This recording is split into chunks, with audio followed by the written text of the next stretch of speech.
Images like these from Noah Asanias and Joss Avery and Nick St. Pierre are just incredible. Incredible portraits of people who don't really exist, taken with cameras that were never really there in places that are often make-believe. The AI is here, and photographers are now completely obsolete. No, not really. At least not today, and maybe not next week, but maybe someday.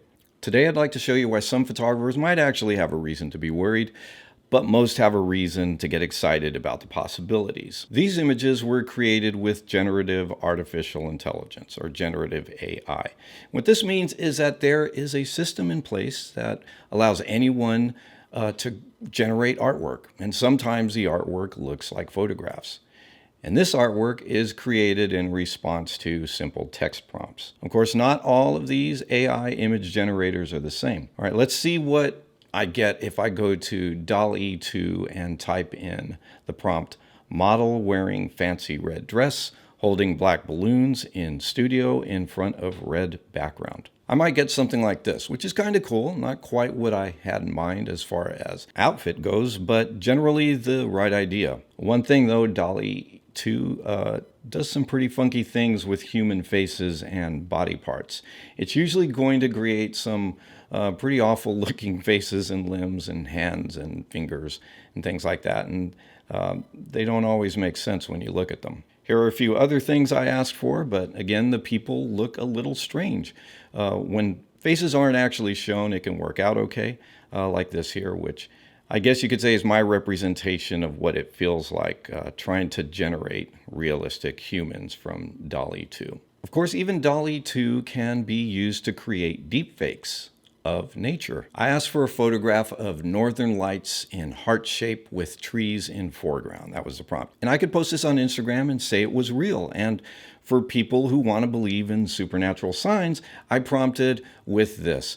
A photograph of lightning in the shape of a crucifix striking the Empire State Building spire. You know, I saw a lot of fake religious imagery growing up, and it used to frustrate me that people would believe obvious darkroom tricks were real photos of spiritual miracles. Well, now anyone can create them right off of their laptop or their phone. So why should photographers be worried?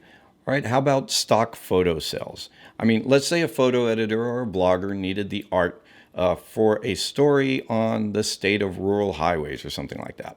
I prompted a photograph of a stop sign on a Texas highway after being shot with a shotgun.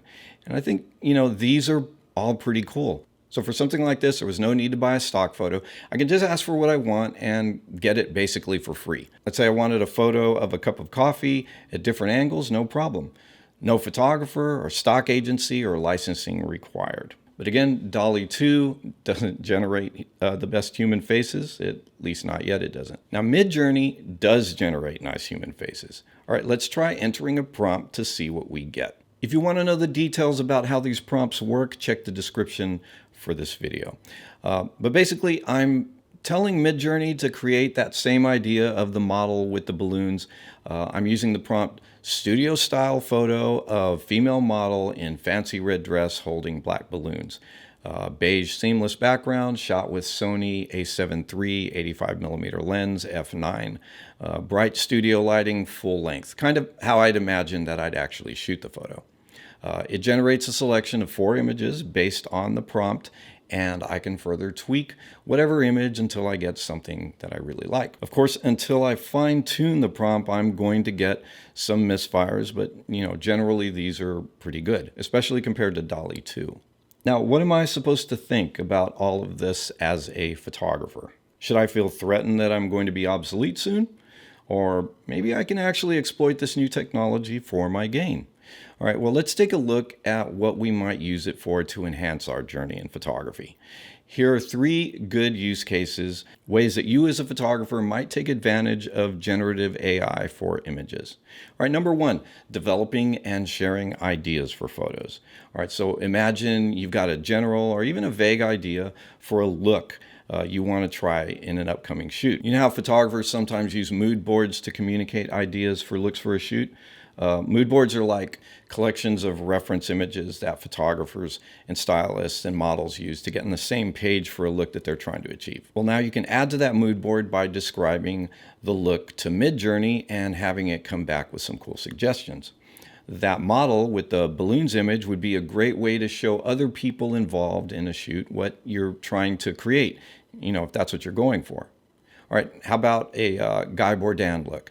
The prompt is studio style photo of model with brown medium curly hair, 1979 disco makeup, lying on stomach, up on elbows, facing camera, wearing sparkling red spandex pants and a black mesh top.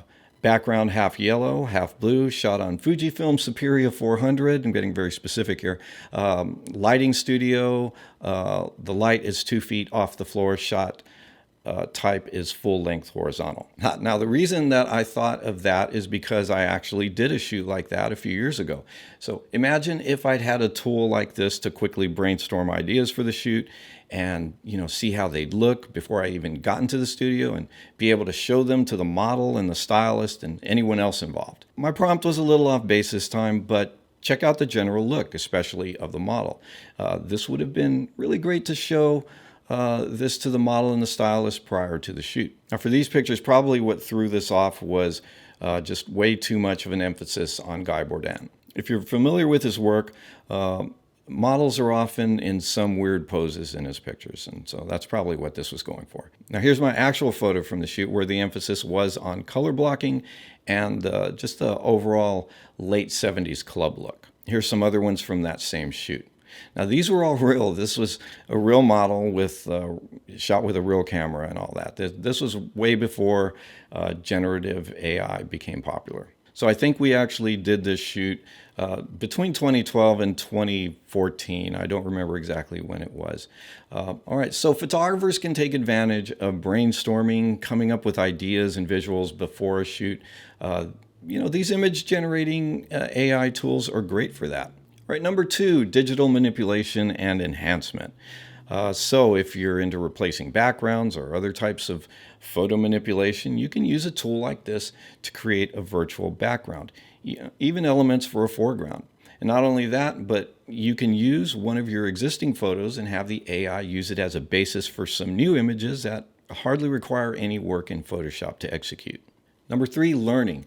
If you're learning or you're just trying to improve your photography chops, this might also be a great way to come up with ideas and challenge yourself to recreate the look and the lighting. Give the AI some ideas that include certain types of lighting effects and try to reproduce in a real photo shoot the look that you created with your prompts. So are these generative AI tools something that photographers should be worried about? Maybe.